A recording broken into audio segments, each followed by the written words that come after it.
¿Es posible salir del alcoholismo y la drogadicción?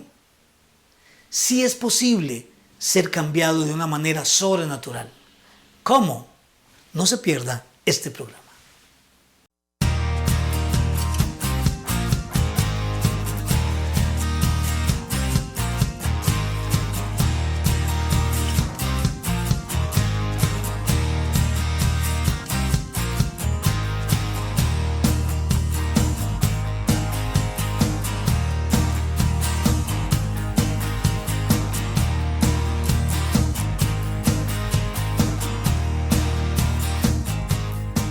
¿Qué tal, amigos? Qué bueno que saludarles una vez más aquí en su programa de Gente que Lucha con la ayuda de Dios.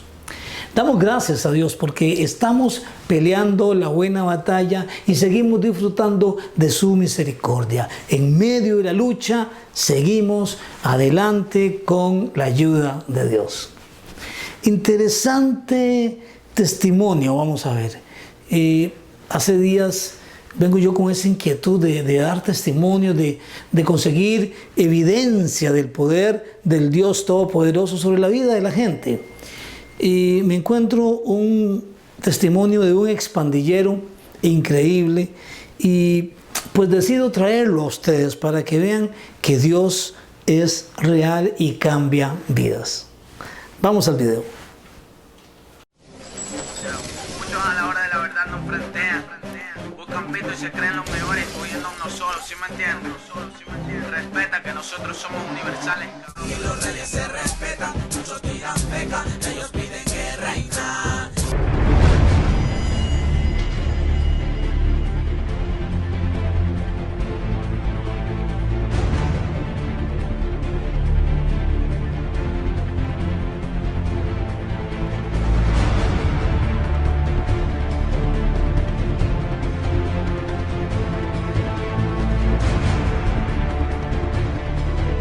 La pandilla de los Latin King nace a finales de los años 60 y empieza a expandirse a principios de los 70, alcanzando ser una de las organizaciones delictivas más grandes por jóvenes latinos en su época. La corona simboliza el pueblo latino que está unido como una sola familia.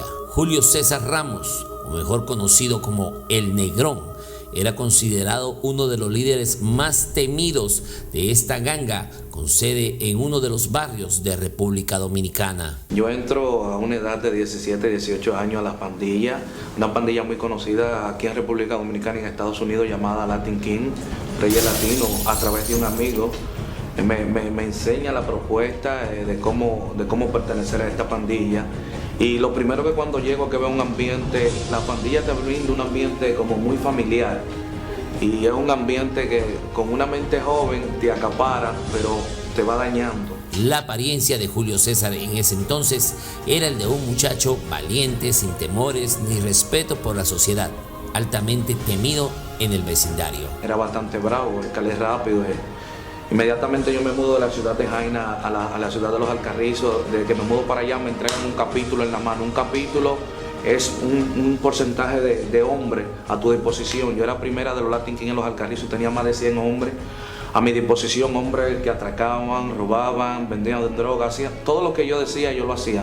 Con todo lo que aparecía era puño, porque también teníamos naciones enemigas, un sinnúmero de naciones que no voy a mencionar más por ética. Y teníamos que pelear, teníamos que ser bien bravos, teníamos que atracar, teníamos que vender droga y un sinnúmero de cosas para ir escalando como en una posición jerárquica. Después de un tiempo, Julio experimenta un gran dolor, que fue la pérdida de su hermana, asesinada de una manera cruel y sanguinaria. Y esto lo lleva al caos de venganza y desesperación. Ese 6 de febrero decidió celebrar su cumpleaños fuera de la casa. Me recuerdo que habíamos un grupo de amigos situados tomando con ella y como en eso de las 12 de la noche se mete una inquietud en mi cuerpo y en la de mis amigos y nos decidimos ir a un sitio de Los Alcarrizos que le dicen Colombia, un sitio donde se toma mucho y hay mucha corrupción. Y cuando estamos en aquel sitio que nos vamos, que yo me despido de mi hermana, le doy un beso, la abrazo, me voy. Como a la 1:00 de la madrugada me llaman, corre, pasó algo. A tu hermana la balearon, está grave. Me recuerdo que yo subí como con 10 panas míos, subimos en diferentes vehículos y cuando subo hallo el departamento de homicidio de aquí de República Dominicana recogiendo caquillos. Digo, wow, cuando pregunto por mi hermana llega un estado de desesperación. Me dicen que mi hermana había fallecido a causa de 10 disparos, había un disparo que le había atravesado el corazón. Puro venganza de ese día. Me recuerdo que mi vida se tornó totalmente amarga. Ese día yo quemé un apartamento, yo quemé un vehículo, yo andaba buscando un primo, yo andaba buscando un tío, un sobrino, un hijo de esa persona porque había venido un espíritu de venganza fuertemente a mi vida. Me recuerdo que en ese proceso me mudo a la ciudad de Jaina. Cuando llego aquí a Jaina me meto más full a la delincuencia con un espíritu de venganza, me pongo a atracar, me pongo a vender droga y a hacer un sinnúmero de cosas.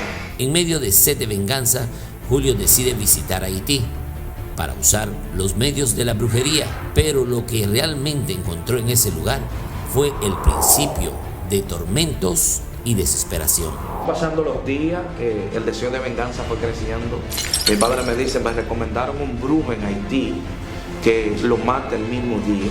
Digo, wow, pero no traerá consecuencias, no traerá problema eso. Me dice, no, bueno, cojo para Haití con mi papá. Primero llegamos a Elías Piña y de Elías Piña entramos por la frontera ilegalmente, nos llevan a Haití, donde un brujo del Alcajé. Me recuerdo que cuando llego a aquel centro de brujería, los primeros que veo las paredes pintadas con diferentes demonios.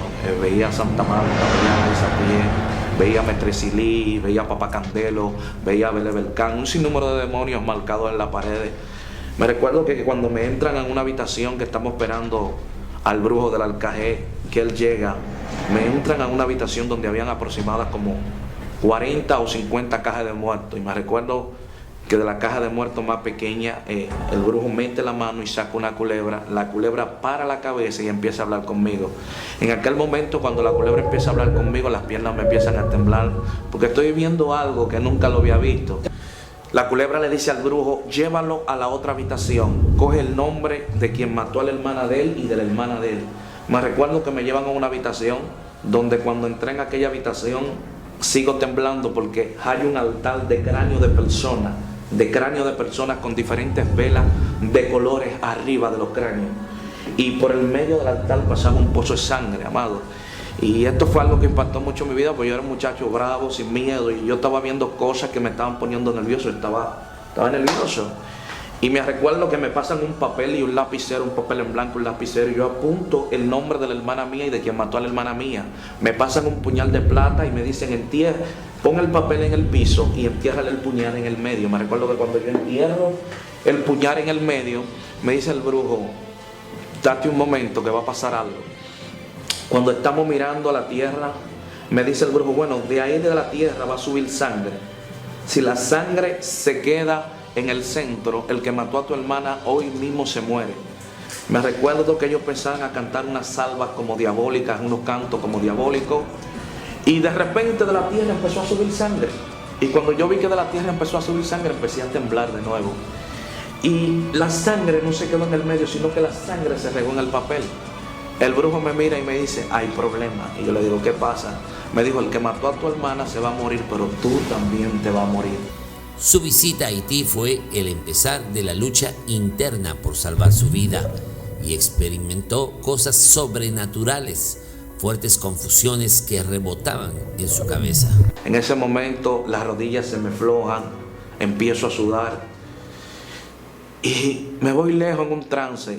Y escucho la voz de Dios que me dice, yo soy Jehová tu Dios y yo te saco de aquí. Yo dije por dentro de mí, acá yo me estoy volviendo loco. Estoy viendo sangre subir del piso, estoy hablando como una culebra y ahora escucho una voz que no la oigo.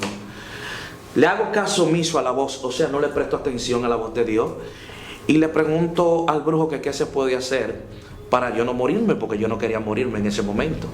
Me dice, hay que hablar con el hombre de nuevo. El hombre era el espíritu de Satanás que se le manifestaba a la culebra. En ese momento yo no lo entendía, pero lo entendí después en el Evangelio.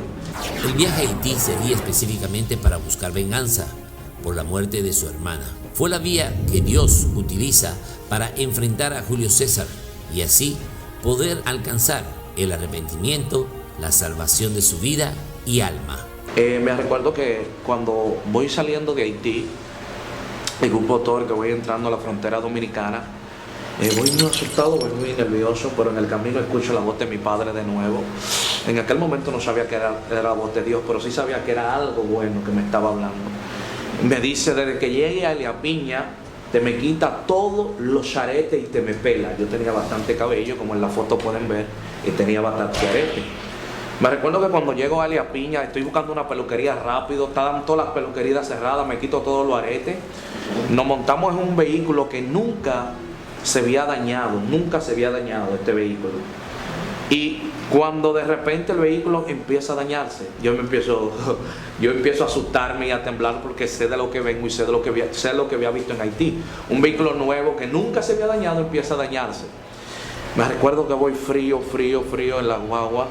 Y en Elia Piña, uno de esos lados de Elia Piña, que son monte y monte de lado a lado, o sea, selva y selva, se monta una señora en el vehículo como con 7 bultos. Me recuerdo que la señora le dice al cobrador que le acotejara los bultos en un lado de unos asientos. Y cuando la señora se monta en el asiento, dice, gloria a Dios. Y yo escuché la misma voz que me habló en Haití, que me dijo, llegó tu salvación. Wow. Y cuando yo le pregunto, señora, ¿usted es cristiana? Me dice ella, sí, para la gloria y la honra del Señor. Digo, yo quiero ese Cristo que cambia. Me recuerdo que la sierva se queda mirándome de arriba abajo, yo con todos los tatuajes por fuera, los cabellos, andaba en bermuda en ese momento. Y dice ella, verdaderamente Cristo cambia y liberta. Digo, yo quiero ese Cristo. Me recuerdo que cuando la señora empezó a orar por mí, por mi padre en la guagua, Dios se manifestó. Fuimos libres de un espíritu de accidente que habían mandado desde Haití. En aquel momento no lo entendía, pero ya el brujo, a través de Satanás, conocía el propósito de Dios en mi vida aquí en la tierra. Y querían cortar el propósito de Dios en mi vida aquí en la tierra. Me habían mandado un espíritu de accidente.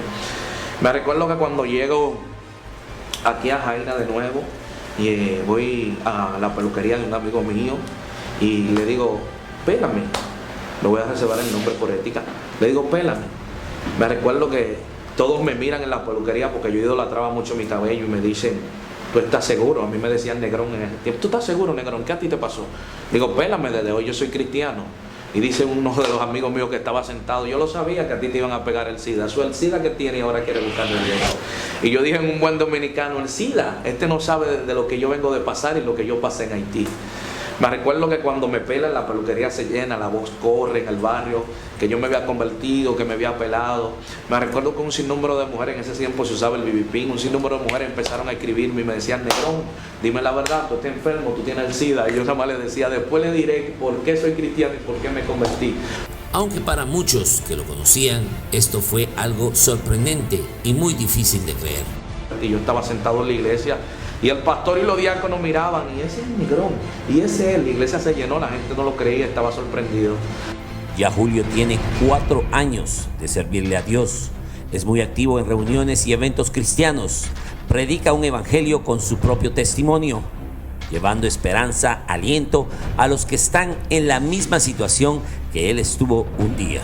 Pero uno de sus retos más grandes como cristiano, dice él, perdonar al asesino de su hermana. Me recuerda que ese día entero yo lo pasé llorando. Y en la noche volvió Dios a ministrar mi vida y me dijo, prepárate que la persona que mató a tu hermana, tú lo vas a llegar y tienes que predicarle de que yo lo amo y de que yo soy un Cristo vivo y de poder. Y esta persona mató a mi hermana con un estado de embarazo, mi hermana estando preñada. Y fue bastante difícil. Pero cuando Dios tiene propósito con alguien, lo primero que Dios te pone a hacer es a buscar a tus enemigos y reconciliarte. Un expandillero se ha convertido en la esperanza de muchos adolescentes y madres desconsoladas al ver que Dios puede usar un llamado de forma misteriosa o inesperada. Esperamos que este testimonio sea una ventana de auxilio para muchos que aún no han perdido su vida o están cumpliendo largas condenas por pertenecer a estas pandillas. Dios está ahí porque tú lo sientes. Tú sientes como Él te toca, tú sientes como Él te acaricia. Y Dios va dirigiendo nuestros pasos. Y Dios va cambiando nuestras vidas. Y ya para finalizar, nos sentimos bastante agradecidos de lo que Dios ha hecho. Dios nos ha entregado casa cuando no nos la teníamos. Dios nos ha entregado familia cuando no la teníamos. Dios nos ha entregado hijos bellos y preciosos. Una hermosa esposa en el Señor que ha sabido pasar los procesos, los momentos difíciles con nosotros. Pero sí les exhorto a buscar de Cristo porque su venida está cerca, la venida de Cristo está a la puerta y solamente en Jesucristo hay salvación.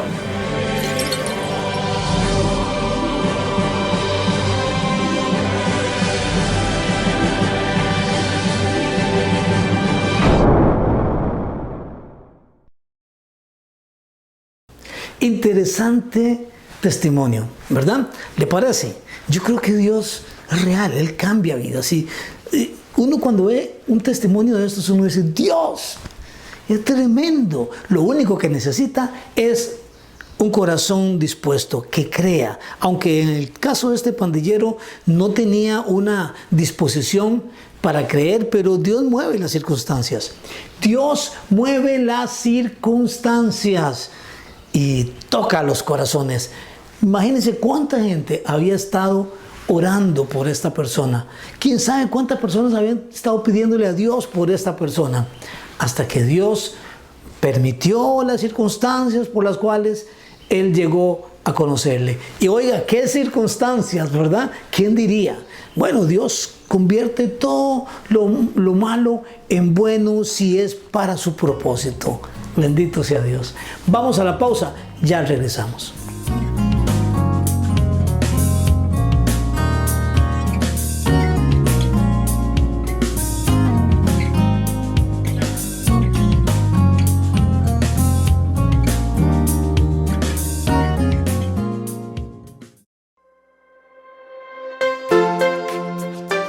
Clubes infantiles valientitos, prevención infantil de la drogadicción, la violencia y el abuso infantil.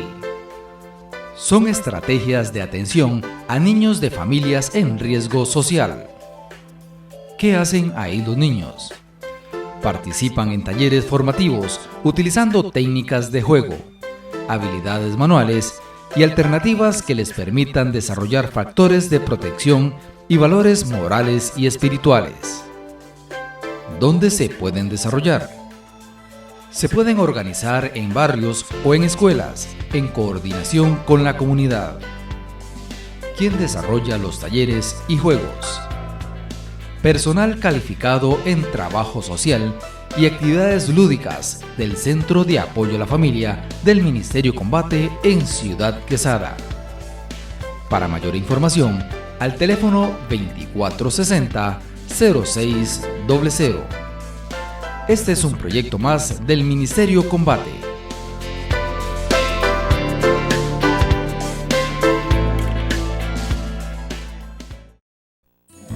Desde hace más de 25 años estamos con ustedes.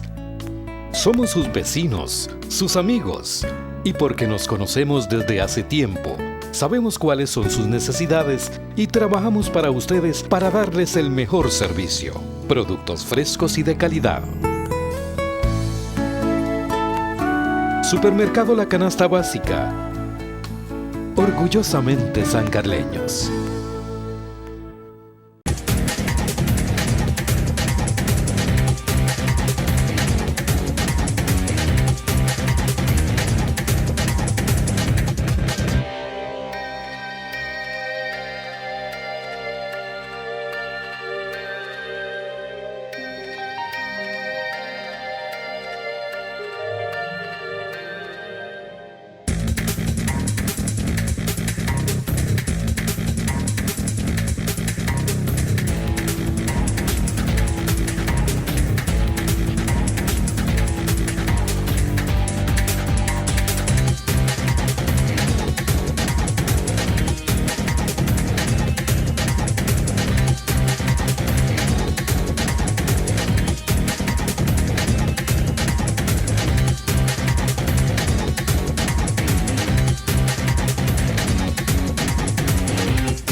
Continuamos aquí en su programa de Gente que lucha con la ayuda de Dios.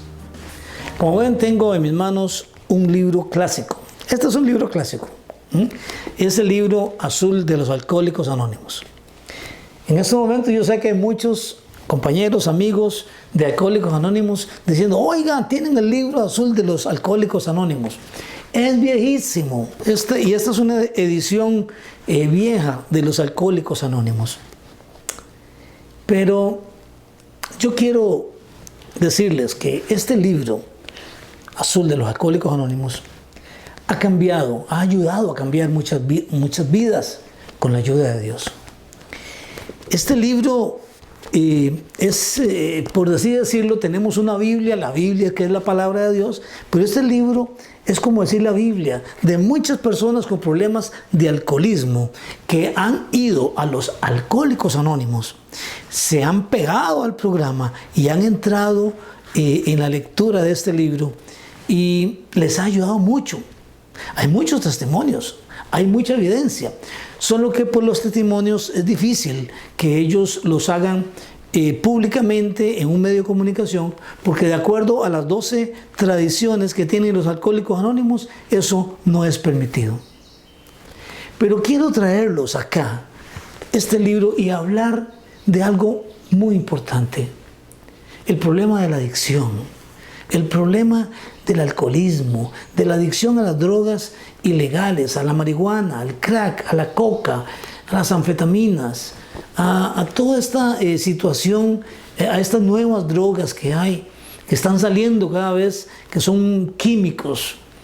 Es fuerte lo que está pasando en el mundo, en los jóvenes, en los adultos.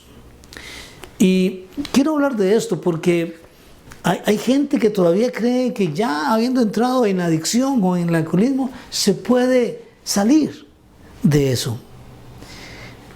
Yo quiero decirles algo: sí se puede, con la ayuda de Dios sí se puede, pero esperar. Hay personas que esperan curarse para volver otra vez a ser tomadores sociales o adictos sociales o para ser consumidores sociales, por así decirlo, y eso es imposible. Y quiero leerles varias cosas que dice este libro en el capítulo 3 acerca del alcoholismo.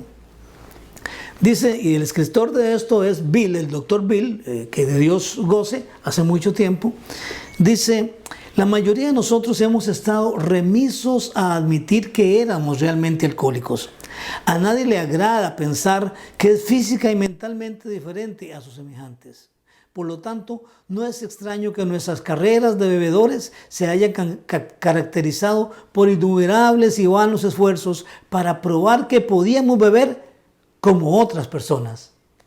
Que esa es la gran ilusión de las personas que entran en la adicción al licor, a la marihuana, al crack, a la coca. Y la experiencia que tenemos en el Centro de Restauración Hombre Nuevo y en el Ministerio Combate, cuando atendemos consulta externa, es de muchos que hacen unos intentos como para decir: voy a entrar, voy a ver si me dejo de consumir un tiempo. Manipulan a las familias hacen un esfuerzo por ayudarles, tanto económico como emocional. Y estas personas están 2, 3 meses ahí tratando de no consumir. Al final dicen: ya estoy bien. Y cuando vuelven con la ilusión de que sí pueden consumir un par de tragos, un par de cervezas, o pueden fumarse un purillo de vez en cuando, o una rayita de vez en cuando, y que sí pueden controlarlo. Pero es lo que dice la experiencia de un hombre que escribió este libro. Dice: la idea de que en alguna manera, algún día, la persona llegará a controlar su manera de beber y a disfrutar esa manera de beber, esa idea es la gran obsesión de todo consumidor anormal. Es la gran ilusión. La persistencia de esta ilusión es sorprendente. Muchos la persiguen hasta las puertas de la locura o de la muerte. Hay personas que creen que sí, una vez que han pasado el umbral de consumidor social, por así decirlo, ¿verdad? De consumidor social, de bebedor social, de adicto social, que de vez en cuando un purillo por allá, pero una vez que han pasado eso de uso al abuso. El abuso es cuando ya empiezan a necesitar, digamos que para tal actividad, pues sería bueno unos tragos, que para tal actividad ya necesitan pasarse una raya o un purillo, y ya depende para actividades de eso, y ya deja los amigos que tenía, ya busca otros amigos. El abuso, ya cuando pasan al abuso, amigos y amigas, estamos en serios problemas. Y después de ahí regresar a ser consumidor social, al uso solo de la sustancia de manera esporádica, eso para alguien que ha pasado la raya al abuso y a la dependencia no es posible. Dicho esto, que no es posible solo con la ayuda de Dios, pero es que es difícil, porque ya, como dice aquí, llegamos a comprender que teníamos que admitir plenamente en lo más profundo de nuestro ser que éramos adictos, que éramos alcohólicos, que este es el primer paso hacia la verdadera recuperación. El primer paso es admitirlo, porque no admitirlo en lo profundo, como dice el libro, significa que vamos a tratar de engañarnos a nosotros mismos y que vamos a tratar de engañar a las demás personas que nos rodean, a nuestra familia. En el Centro de Restauración Hombre Nuevo tenemos un programa integral con intervención profesional de psicología, trabajo social, terapia ocupacional, consejería espiritual, terapia en adicciones. Es algo integral que le da soporte a la importancia de admitir el problema y de la necesidad de un tratamiento integral. Y este tratamiento es primero espiritual. Dice que si Dios no edifica la casa, en vano trabajan los edificadores. Si Dios no edifica la casa, en vano trabajan los edificadores. Primero es espiritual, desde el corazón. Admitir que hay un Dios todopoderoso que puede ayudarme. Recibirlo en mi corazón para que haga un trabajo dentro de mí. Y después trabajar las otras áreas, la emocional, la física, ¿verdad? La social, la emocional, la ocupacional. Eso en el Centro de Restauración Integral Hombre Nuevo lo tenemos en San Carlos, en Esterito de Pocosol, en San Carlos. Yo quiero por este medio decirles que si están interesados, pueden llamar al teléfono 2461-3000, 2461-3000. A ese teléfono podemos darle información sobre el Centro de Restauración Hombre Nuevo en Pocosol de San Carlos. Estamos dispuestos a hacer nuestro mayor esfuerzo siempre y cuando la persona y la familia estén también dispuestos a hacer otro esfuerzo importante. Para mayor información, llámenos. 2461-3000. Que Dios les bendiga. Que Dios les bendiga más. Bendiciones.